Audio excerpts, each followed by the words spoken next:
Hello and welcome to Back Issue Book Club, a weekly examination of the most memorable storylines in comic books. This is our first ever episode. Thank you for being here to celebrate. We're going to do the biggest, best-selling comic ever. I am Tristan Cooper from Dorkly, and my mutant power is leaving parties without anybody noticing. Andrew Bridgman from Dorkly, what is your mutant power? Hi Tristan. My code name is Blood Murder, and my power is the ability to silently poop in the bathroom when I hear someone's come in. Wow. So they don't know I'm pooping. Wow, but you can see you probably see your feet. Probably see your feet there. You said silently, maybe not maybe I'll lift up my feet. I don't know. Okay. Very, very creative. Also with us today, Carolyn Page from Dorkly. Could you tell us your mutant power? Yeah, my mutant power is sort of Hulkish. So if I'm awoken from a slumber, I am full of rage and I grow 3 sizes, and then I punch whoever has awoken me. The Incredible Woke. The Incredible Woke, exactly. A very deceptive name. Not what you think it means. No, it's not going where you think it's going to go. As you might have guessed, we are talking all about X-Men this week. No. Okay. Well, you're getting too accurate. The YouTube algorithm is going to flag us. Well, we can sing that amount. Okay. And then we have to just stop. that amount. X-Men #1 by Chris Claremont and Jim Lee is what we're talking about today. And oh boy, it is the biggest selling comic book ever. And it is all about the return of Magneto. Magneto is kind of retired, chilling out on an asteroid. Some new followers come to him, convince him to just return to his old ways. He starts wreaking havoc. The X-Men have a struggle, and they eventually win the day because it's not called Magneto the comic book. It is called X-Men the comic book. Wait, hold on. Yeah. He's right. It checks out. Carolyn, could you tell me a little bit about the context that you came into the comic with? How did you approach this? What's your history with the characters, with this era of comics? So X-Men is kind of how I was introduced to comics. First, I got introduced my senior year of high school, and then that was it. It was full on nerd train. Let's go X-Men. And I have a personal affinity for this because Magneto is super hot to me. Sure. He's one of the hottest characters in all of the multiverses. Yeah. Only the Ian McKellen version to me, though. Okay, fair enough. I mean, you definitely have a point. So I think Magneto's powers are super cool. I've always loved the X-Men. It hits me right in the Harry Potter sweet spot of this is a school, this is such a contained world, and it's strictly defined, but there's so much variance within it that you can do. And so I was really excited to read this. And what a wild ride. Wow. You got a lot of Magneto here. Yeah. You got a lot of hot Magneto. A lot of cut old man. That's what I'm here for. Great. Perfect. Andrew, what about you? Were you familiar with the X-Men cartoon, which is almost where this stemmed from? Yeah, I'd say a lot of my early development as a nerd stems from that early X-Men was huge in the early 90s. Yeah. It's really difficult to explain because X-Men as of the last 10 years hasn't been nearly as big, but as a kid there was the X-Men cartoons, there were the trading cards that were so big, and so I was very big fans of all those. I wasn't super familiar with the comics. I bought one comic because it had a holographic Gambit on it, and I was like, that looks cool. But it was in the middle of a very big arc, and I had no idea what was going on as a child. And was like, well, I don't know what this is. Yeah. But the cover's very cool. Right. This one is supposed to, and I think it does an okay job of reintroducing all the characters to you. I came from a very similar place in that I was very familiar with the cartoon, the arcade game. This version of the characters is when I think of Cyclops, I think about the visor and then the hair flowing right over the visor. 60s where he's all covered up. Yeah, the bright blue and yellow, all of that stuff. So this is this was a fascinating look into the past, basically the origin point of where all this stuff came from, because these kind of established the X-Men for years and years until probably like Astonishing X-Men / the like Bryan Singer movies. Yeah. So we should probably just get right into it as far as the story goes. Well, speaking of Magneto, we just Was there sort a of story? There was a Is there a story. linear through well, line? Before we dive too deeply into it, I think adding some context to Yeah. this is the best-selling comic of all time. Mhm. That Like, is by a wide margin. too. astonishing to me. It's the Astonishing X-Men. It is This- astonishing. this was the X-Men. big boom right here. Yeah. This was right before this was X-Force, which sold millions of copies, Yes. millions and millions of copies. And like the Todd McFarlane Spider-Man, Right. which sold Mm. I don't know how many millions. And right after this was the death of Superman, Yeah. which was also millions. Not as much as X-Men, but still, this was around the era where they started putting out variant covers of everything.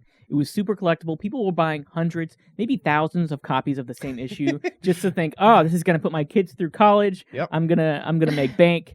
And it did kind of lead to a bust.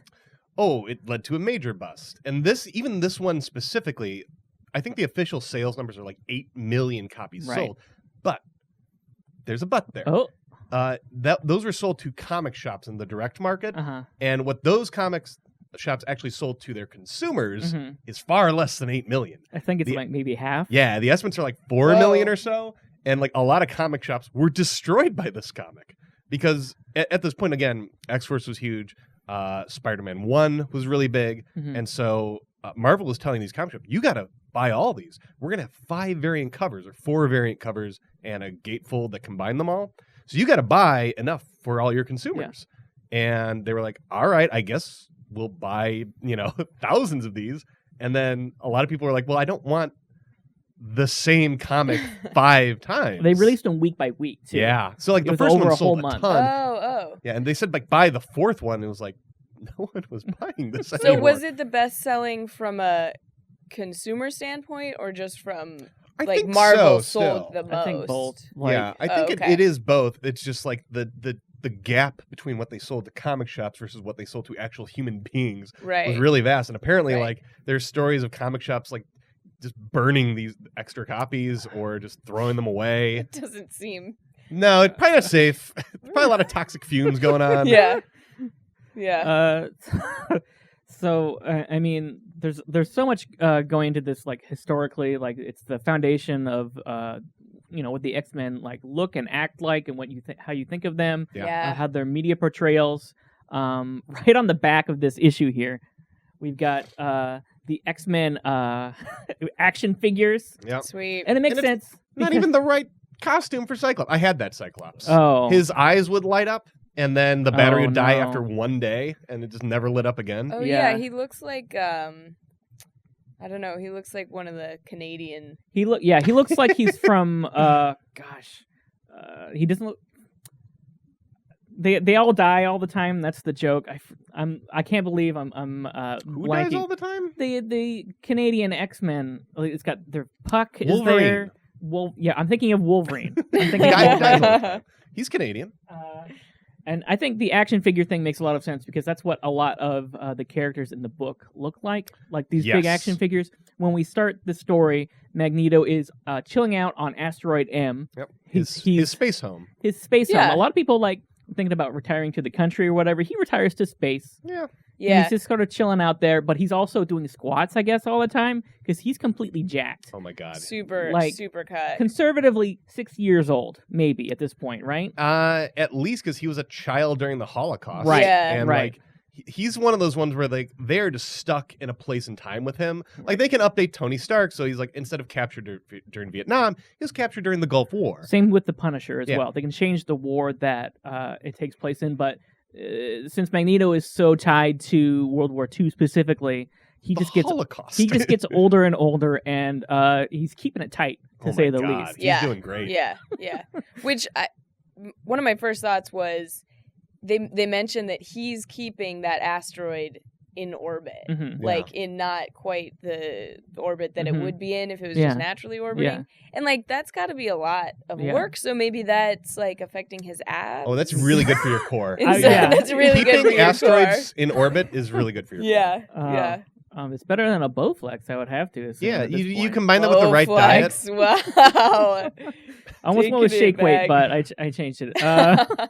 So when we meet Magneto, he's just sort of chilling out, being very jacked, and then he's approached by several mutants that want to be his followers. They're called the Acolytes, and if you don't remember them, that's okay. They don't show up very much in other comic books. You don't remember Delgado and Cortez? You know what? I don't. I do Classic Who not. could forget Delgado and Cortez? And also, there's another guy named Delgado who's chasing them, who works for S.H.I.E.L.D. Uh-huh. Yeah. And they're not the same character. And I got very confused. Yeah, I think I maybe lost the thread there as well. The characters in the story get confused. Yeah, they're like, wait, is this the S.H.I.E.L.D. guy? The same guy? Which I think makes sense. Like, Delgado is a very, very popular last name. Sure. It's like Smith. You know? It Yeah, goes Smith, exactly. Jones, Delgado. Yeah. Uh-huh. Yeah. And so while this is all happening, the X-Men go through, like, a lot of the first issue is just like a Danger Room-ish, like, training montage. Two teams pitted against each other.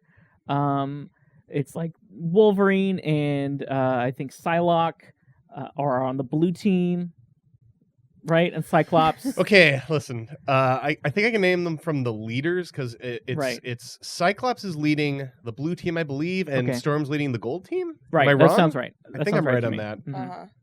And then, yeah. I Well, don't that's know important beyond because the teams get split up at one point and pit against each other Yeah. towards the end of the story. Not to jump ahead, but well, this is the beginning of that idea of the two right. separate teams. I Right. think. yeah. Well, this is like the second comic as well because at this point the Uncanny X-Men comic is still going. It's still very popular, but then just adjectiveless X-Men that we have number one. These are very canny X-Men. They're not uncanny. right. These right. are just the canny ones. So The canny ones. Yeah. The teams have like sort of continued to this day. Like there are very recent comics with X-Men Blue and Gold. I thought it was red. Now. There might have been of Red as well. Yeah, there's like Jean Grey's leading a team now. Right. Which one? Mm. The young one? Or the No, old they one? said. Oh my god! See, that's the other thing is like this comic really just throws you in there, and it's a decent introduction, but there is like just all this history you need to know. Right. To my knowledge, yeah. the young X-Men have been sent back to their correct times, Hmm. and are no longer in present day. Oh, okay. So the way that we are introduced to these X-Men is like through this like giant splash page of some people in the Danger Room. Everyone is like striking a pose. Everyone looks super cool and hot. Let's talk about the poses. Okay. Yes. Because reading comics as a kid and a younger person, I was like, it wasn't so much that like I thought that was like there were like body expectations to look that way. It was just expectations to like pose that way. Yes. I was like, I can't get my feet to like point that much. And Everyone has like, such pointy feet in the 90s. so pointy, like perfect, like no line from your ankle to your toes, Yep. like more than a ballerina would Just have. the thickest thighs imaginable. Huge thighs, Just which I'm huge all thighs. for. Yeah, sure. The thick thigh, but just and like the hip jutting and like how you twist. Like someone's got to be popping spleens. Yeah, every woman Psylocke's has got to be popping spleens. with those Psylocke's twists. body is got a lot of issues probably. Yeah. It's the old like what they call like the Hawkeye problem of like that was the Hawkeye initiative, I think, is to make what if Hawkeye was in a position that every woman in a comic book is with supposed his to be butt. in. Oh. because being exposed. and this happens in this comic as well. Oh yeah, you it- never don't see Psylocke's butt. You have to Yeah. see like boobs and butt in the same shot, so they're like twisting, popping Right. spleens, like Right. cracking spines to just get these angles. And the men in the comic book, in comparison, are allowed to like sit. They're like allowed Oh, to yeah. sit down. They're allowed to like have different poses. That's a Be good very point. thoughtful. There's like no woman sitting. They're either standing or being violently thrown to Right, the floor. right.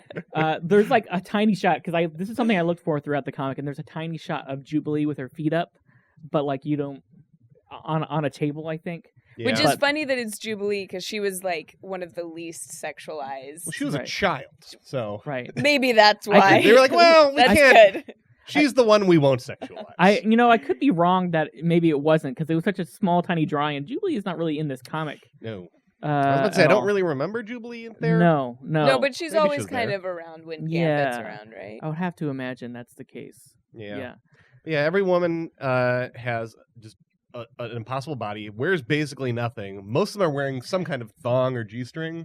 This brings me to another point, which is Jean Grey's outfit. Mm-hmm. And this comes up for other characters too, but like I understand that she's wearing like she has very like her skin tone colored pants on. Yellow. But are they like boots or are they pants? They're just really high with boots. or are they really high boots with like a Go all thong the way up to onesie the butt. over them? And like how does she pee? And then I was like, maybe she can just telekinetically like make that not an issue for Well, herself. Oh yeah, like in Harry Potter, she can use her telepathic abilities to eliminate her feces. Eliminate and urine. waste, yeah. Yeah. Does that happen in Harry Potter? Oh, there was a Oh thing man, recently. you missed it. They do that apparently. I Ew. guess. Okay. Yeah. Before, this is getting off topic, but it is something that I'm very interested in, and it's somewhat relevant. In Harry Potter, Dog and scat with apparently, Tristan. before a few hundred years ago, before they adopted toilets, everyone just sort of like shit their pants and then like zapped it out of They like themselves. shit the floor, I think, because Do they you don't. think they Well, do they have to do a cleaning spell on their pants every time? Yeah. Oh This is- God. It's kind of cool. It's I'm just into one of those it. J.K. Rowling things where she's like, actually, Dumbledore joined ISIS later in life. She's Yeah. like J.K. Rowling. yeah. Yeah. Yeah, that makes me because like you don't see an X-Man going to the toilet. No, and like Jean Grey's not the only one with this problem. Like they would all, everyone except for Beast, I feel, Mm-hmm. would have a very difficult time going to the bathroom. Uh-huh. Yeah. Like Gambit's outfit, I don't know where it starts, where it ends, what he has to take to get his pants off. He has like those metal shin guards or Mhm. whatever. Mhm. He's got like 3 different types of like shirt on at all times. I will say the only person who ever looks comfortable in this comic is Magneto when he's wearing his space pajamas. Oh my god. It's Those- it's just Are incredible. yeah, it's flowing, Billowing. yes, absolutely. And So He looks like a roomy. ninja, Yeah. like angel Mhm. amalgam. And he's only it's only for like very quickly. 'Cause Yeah. He's in his full Magneto garb when he like takes in the followers to Asteroid M, and then it's like, oh, welcome to my domain. I quickly changed into these space pajamas, and then he puts back on his like regular stuff for just a little bit there. So yeah. he's very into wardrobe changes. I've noticed. Yeah. The fashion throughout this whole arc was like pretty great. To like 8-year-old me or whatever watching the cartoon, Mhm. I was like, oh, this is all the coolest stuff possible. This is as cool as you can look. Right. Yeah. Yeah. The full face turtleneck that Gambit has. This outfit. I think Cyclops has it too. Yeah. But like comes up. I just want to know what that It fabric stops like is. here, It stops here, and then their Right. hair just pops out. and Yeah. then it comes like gets on their cheekbone. Yeah. But like, how does that stay flat there? You get like the like tape, Oh yeah. Like Whatever that body is. tape. body tape. Yeah. Mhm. It does seem like the costumes, the poses, the action are placed with a higher priority than the story in this comic. Like because Or the Uh, character. or the characterization of the characters because Magneto like is retired. He's like, no, I put that past behind me. Like at this point in the comics, like he's like gone from being an evil person to like joining the X-Men for a little bit, like Mhm. trying to be a good guy, and then he's just like immediately falls back into like an irredeemable villain. Well, he was being manipulated by Fabian Cortez, Ugh. that infamous villain we all know and love. Classic. Classic Cortez. Damn Classic you, Cortez. Fabian. So it Well, maybe we should explain. Like, okay, so he's retired. He's living in Asteroid M. Yeah. And then these new people come, The and they're like, acolytes. "Hey, man, you need to protect yourself with nukes." And he's like, "That's probably a good idea. So I'm going to go grab some nukes." Yeah. And the X-Men are like, "Don't grab those nukes, and we don't trust you with those nukes." And they fight. Mhm. Magneto. Gets blows away up. with the nukes. Well, he blows up one of the nukes. Oh yeah, he does. In So the does Rogue. Russia in the gets trailer. blown up with a nuke. Yeah, so does Rogue as well. Yeah, Rogue gets hit by a nuke, and then she's fine. Both everyone's fine in this comic until the very end. Yeah. Where- And then even then, they're like, we're still fine. Yeah. Basically, none of this happened. The Acolytes, maybe we won't see you for a while, but like Magneto, he's fine. Yeah. But yeah, they blow up Russia with a nuke, which becomes a mild plot point for the rest of the book. Right. Even though, like, this is in the midst of the Cold War. No. This is after the Berlin Wall falls, right? Is it? 92? It seemed like there was some tension still. Okay. I don't know. I don't know history, Tristan. Okay. There's some tension now still. Is there? Oh. I know. I haven't looked at the news since I get all of my news from Facebook memes, so okay. So a lot of minions. Unless a minion has told me. Is there another me... place to get news? Not that I'm aware of. No. I think that's where you get the real silly, news. The real news. Eagle.net told me that. So throughout these stories, like we're getting a lot of our exposition and a lot of exposition. Oh boy. Okay. Yes. Let's just take a moment and appreciate that, and then that reminds me of one of my favorite moments when they are talking about Genosha. Genosha comes up right. in a little bit. Yeah. That's where Rogue lands, I guess. Mm-hmm. Right. She gets knocked to the coast of Africa from Russia. Sure. Normal. And they talk about a previous plotline that happened in Genosha, and they're, yes, we have codenamed that the Extinction Agenda. Like, they codenamed it like a cool X-Men name. Yeah. Like, wasn't it the actual, like, bureaucrats. Mm-hmm. I thought it was funny. Isn't, like, there's a lot of, like, X talk in there. Isn't there, like, an X gene? Or as often as they can slap an X in on front there. of everything. Which Xavier, like, what an ego trip. No, he's like, kidding. all of this is for me. It's true. I can't walk, X-Men. but I have everything else. If like his parents named him like Professor Jeff, would they be like the J-Man? They changed his last name. Is his first name Professor and he's just not? It's Charles. No, it's Charles. No, I know. That'd be funny, yeah. If it's just, he's Professor. Yeah. We'll save some time. Yeah. Yeah. This makes me. Before I forget, I want to bring this up about all of the characters and the characterization. Is reading this, I realized that there's only 2 personalities that anyone has in the comic, except for Beast, which is kind of a combo. Okay. So there's either like they're always serious with very like flowery language, right? Sure. Or they're just sassy. Yeah. Sure. Like they're Gambit sassy. is sassy, and then everyone else is like flowery language. Sure. But then Beast has flowery language, but also sassy. That's true. Yeah. Well, with like the sassy characters, they also they have accents. That's how you know they're different. And all of the characterization is just like filled in by like nationality. Right. Yes, he goes Misubet or whatever. Yeah. Right. Masheri. There's and there's Bub. There's Bub. And there's also Banshee There's Banshee who speaks Scottish. Well, there's also Moira McTaggart is more serious, I think, at least. Oh, she's very serious. Yeah. She is I have a theory and a question to pose to the group. Mm-hmm. Is Moira McTaggart actually the ultimate villain in the X-Men universe? Because what's the biggest problem they've ever had? Like Dark Phoenix, right? Right. Sure. When Dark Phoenix was possessed by Proteus. Mm-hmm. Whose fault is that? It's the mom's fault. If there's one thing I've learned from therapy, it's that it's your parents' fault. Okay. So it's definitely Moira's fault there. Okay. This also seems like a lot of it is her fault. Yeah. She does. This is jumping ahead a little bit. Tristan, do you want to talk about like the reveal of the background of this whole thing? Well, because it's very important and weird. So, at least it's weird. It's very weird. The reason that you have some very good panels to show people. The reason that Magneto is angry at the X-Men and Moira McTaggart in particular is because at one point in canon, Magneto was turned into a baby. Yeah. And he got the babality. He got the babality. It took a while. They did not immediately turn him back.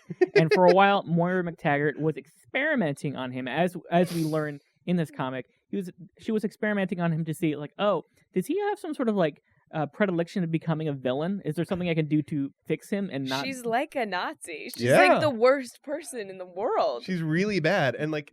And she lies, too. Yeah. Baby jail.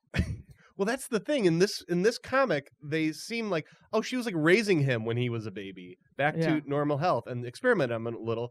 But if you go back to like the comics they're referencing, he was kept in her secret mutant jail as a baby, just playing with like a toy bear. Baby jail, yeah. Like, there was a baby jail. He was in a cell as a baby. Terrible. And then he was like suddenly grown back, and it's comics, so he was just turned back into a man. Yeah, sure, why not? An old man. They didn't even like. They just turned him back to like you're well, you can be old again. Oh yeah, not they that could have turned him back into like a old, 40-year-old or something. Yeah.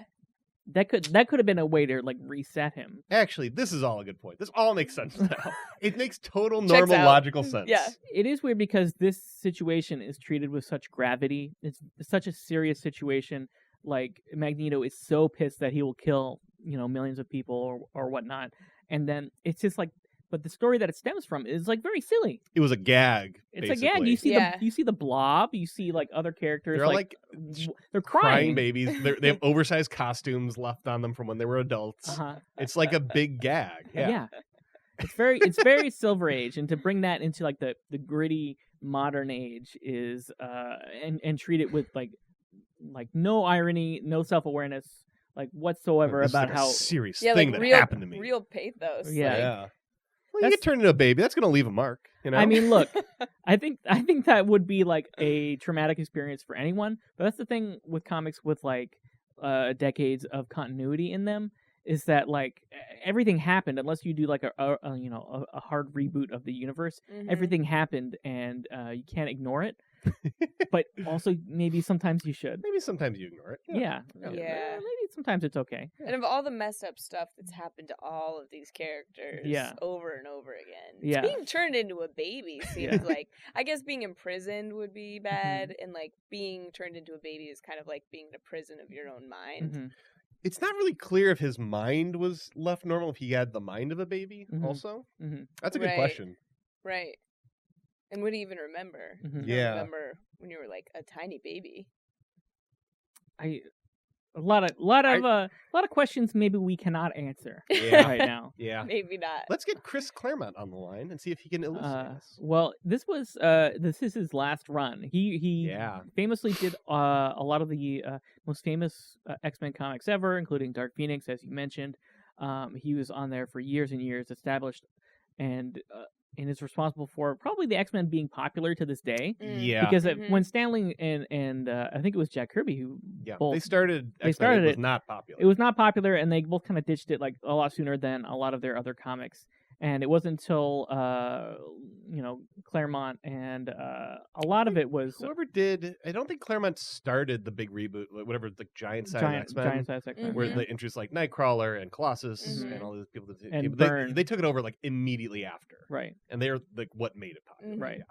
Yeah. But he's been doing it for so long, and then he comes out and he like almost like reinvents a lot of what the X-Men is, and then immediately leaves after this arc, after the third issue. Before this issue came out, he was like, "I'm done," and then he's gone from the comic for years and years. Yeah, something like maybe a decade or something. I think that's probably close to so it's kind of wild for him to come in and just sort of like set the stage and then just kind of peace out. Yeah, well, I think at this point, like, this was the era when really, like, there were writers who were really popular, but like the artists were like huge. Like Jim Lee was massive. He was probably like at least close to on par with Rob Liefeld. Yeah. I think he was. Yeah, I think he might have been popularity. Yeah, not in terms of talent, right? And it's Todd McFarlane as well. Like, and Todd McFarlane. Everyone kind of like moved on to. Everyone who moved on to Image Comics, basically. Yeah, totally. Which was like a year after this. And you can see that kind of like Image Comics-y-ness in it, because like there's these huge splash pages of like really dramatic action. There's one with like Magneto is just kind of like casting his arms everywhere, and then like everyone's just kind of like ready to go. And then all around the page are like a very long it's unintelligible. The layout of this comic it's the most confusing comic I've ever read. In terms of like where do my eyes go? It is a lot of I think maybe a result of like the artist first approach, the action figures that they want to sell on the back of the comic, the marketability, like which to be fair, were very cool. It worked on me. I can't say this enough. It was very, very cool. Yeah. No, did I have a full-size X-Men t-shirt that like covered my like toe to chip. I was all X-Men all the time, and it worked. But at the time, like when you go back and read these comics, the comics today are very different, and they're a little bit more cinematic. Here, the way that the text kind of like wraps around the characters, and they're all like.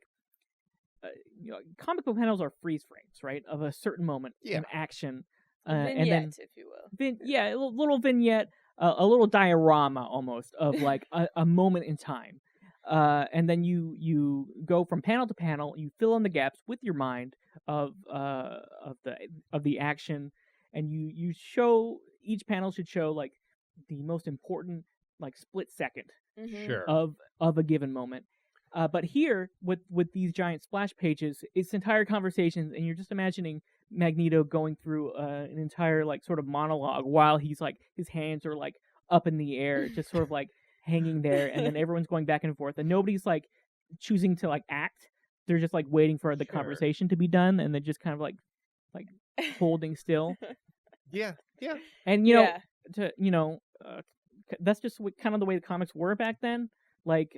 Today, like Jim Lee, like he's a super talented artist. He's grown, I think, a lot. Like even compared to a lot of the Image comics artists, I think he's probably just personally my favorite out of the Image boys. Oh yeah, he's incredibly talented. And like there are plenty of criticisms about a lot of his art, but like I'd say he's kind of like Michael Bay in that. Wow. Listen, okay, I got this figured out. I'm listening. Okay. It looks really cool.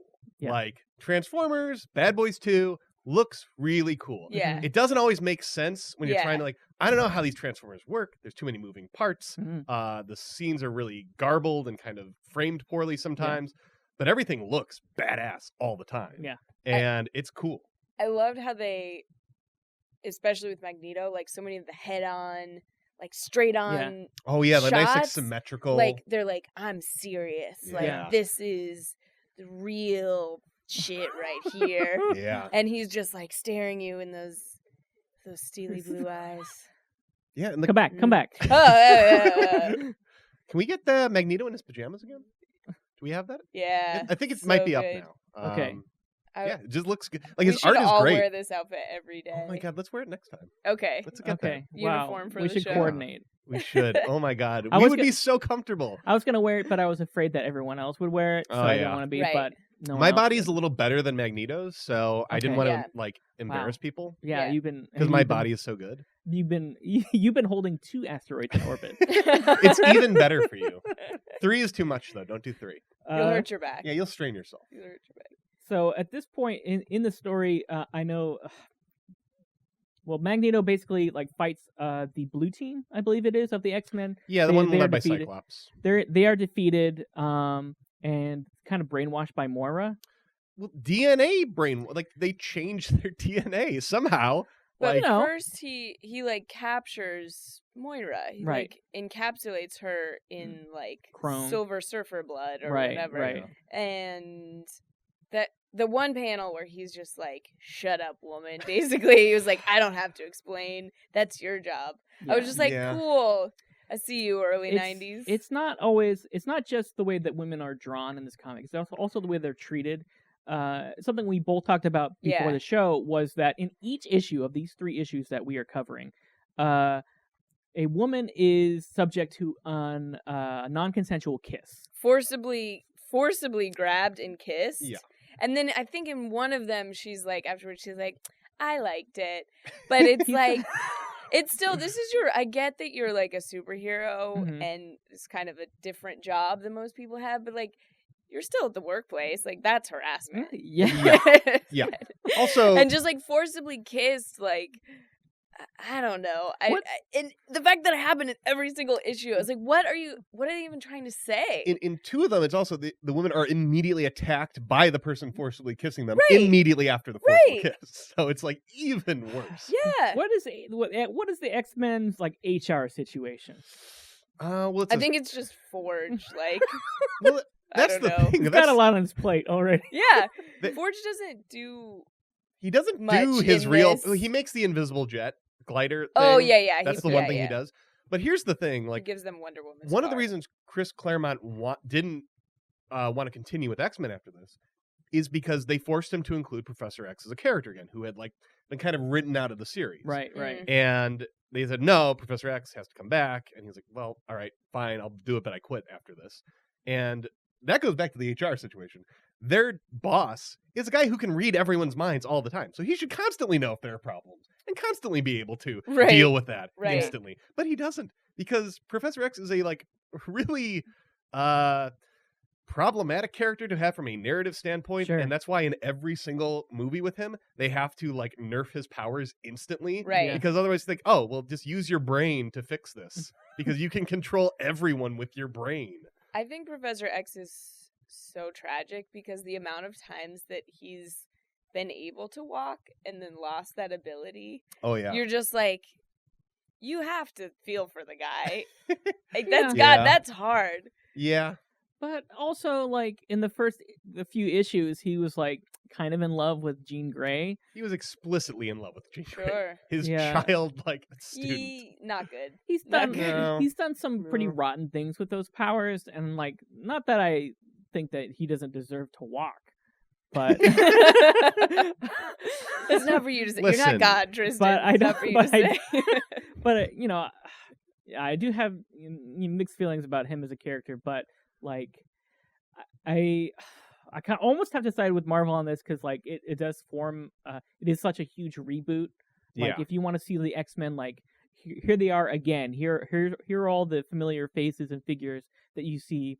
They're fighting the same battles, but it's for a new generation. And I kind of see why Marvel would want to bring the mastermind into this. Sure, it's just that, like, you know, every movie has to be like, oh, we got to take out this guy. We have to remove him from the equation. Right. Every single time. Otherwise, the question's always going to be, why didn't he do something?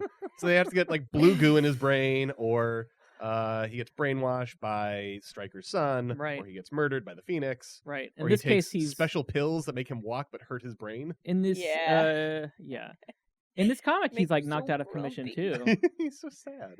Yeah, he just gets knocked out. They're just like, oh, well, now he can't use his powers because Magneto gave him gas or something. So the amount of times, and this is just a classic, like, through all superheroes, the amount of times that they have the chance to, like, kill the other one, but don't because they're, like, merciful or some thin reason, but then, like, thousands of people end up dying instead.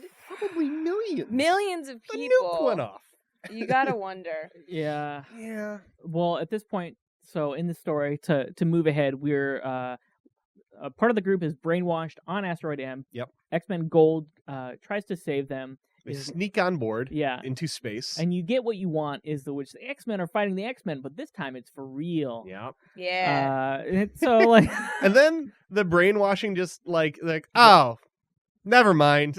We're not brainwashed anymore. Oh, we got time here. We've got to wrap up this story thread here real quick. Yeah, so. like, oh, we're not brainwashed anymore. And then when you use your powers, then you're not brainwashed anymore. Mm-hmm. So Magneto actually wasn't brainwashed. Which Moira could have explained, like, from the beginning. Yes. When Magneto was like, "This is your fault." Yeah. This is what's his accent? Well, he's like, he's like Austrian, right? Yeah. That's the thing. Like, I can only think of him as British now, and same with Professor X. Even though he's not British, he grew up in Westchester, so that's close enough. It's like American British. Yeah. I found that someone was like, at the beginning they kept being like, Lord Magneto, and I started hearing it in my head as like a cowboy voice, like, Lord Magneto. Oh, you are sure? So if you could read this comic with a cowboy voice the whole way through, it's a lot better. Wow. I wish you would have told me that. That would have been nice. Yeah, it's fun. Maybe we'll do a read along. Oh, when the MCU gets X-Men back, they should make them all cowboys. Yeah. Awesome. That would make it different. I'm sure that's that's probably what's going to happen. We haven't even touched on Nick Fury, who's in this comic. Nick Fury, in and out.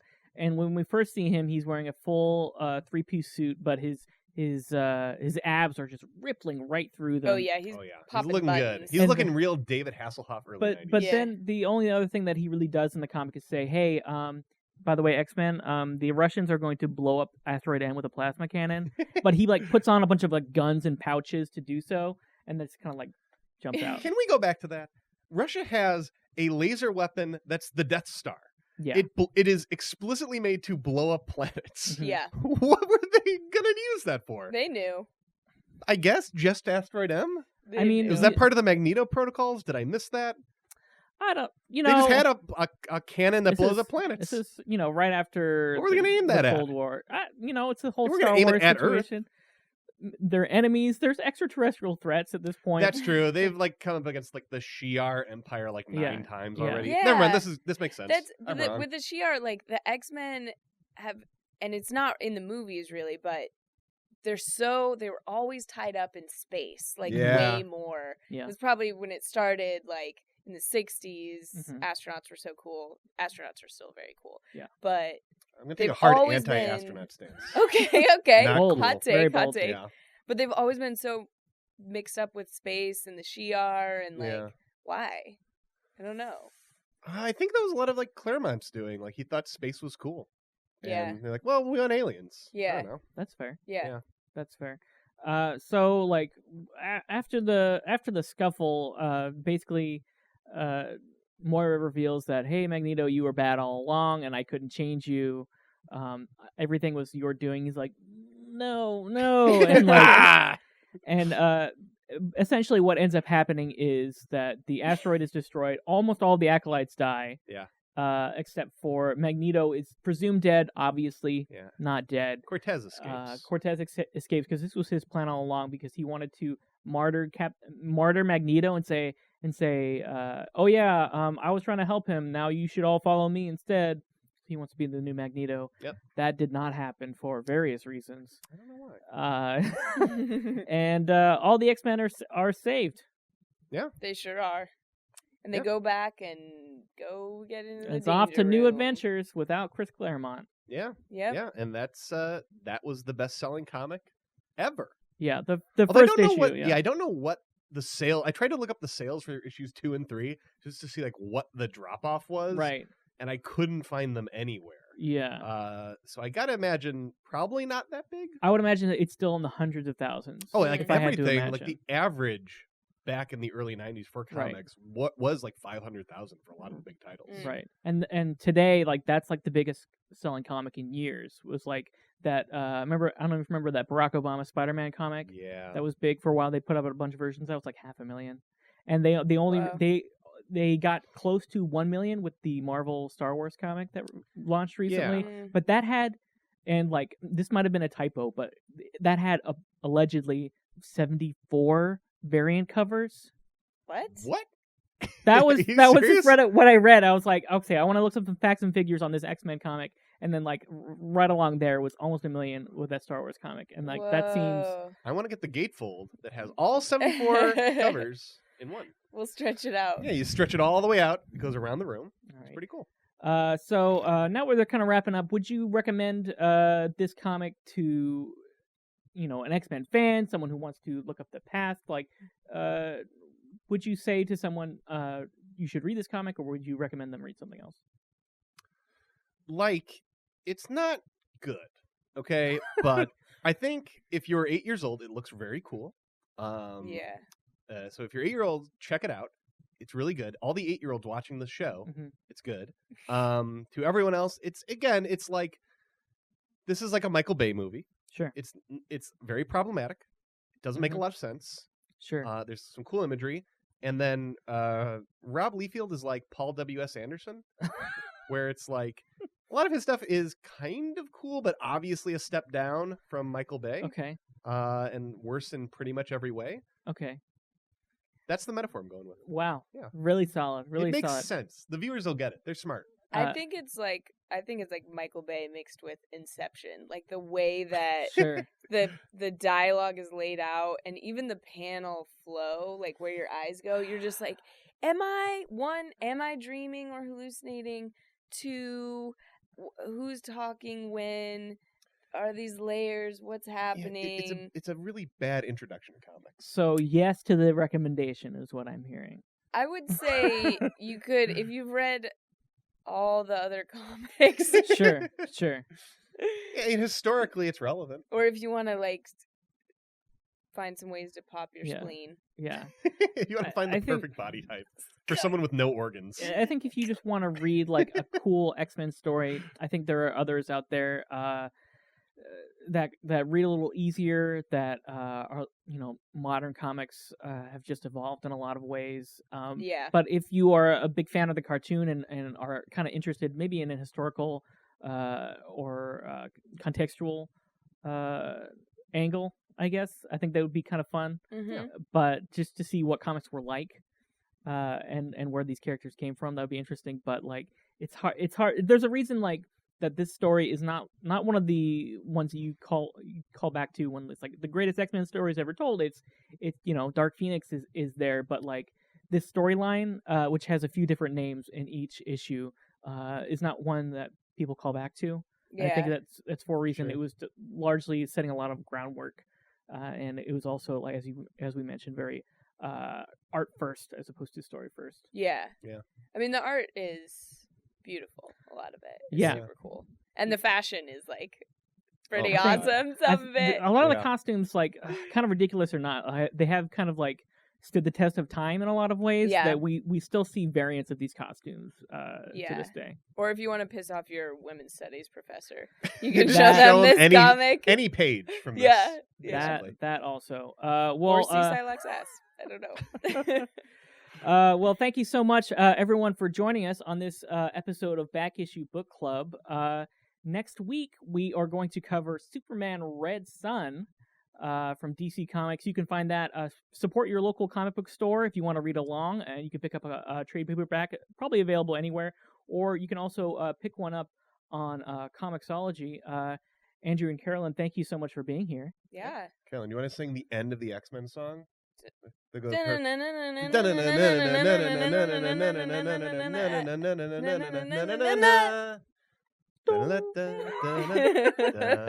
All right.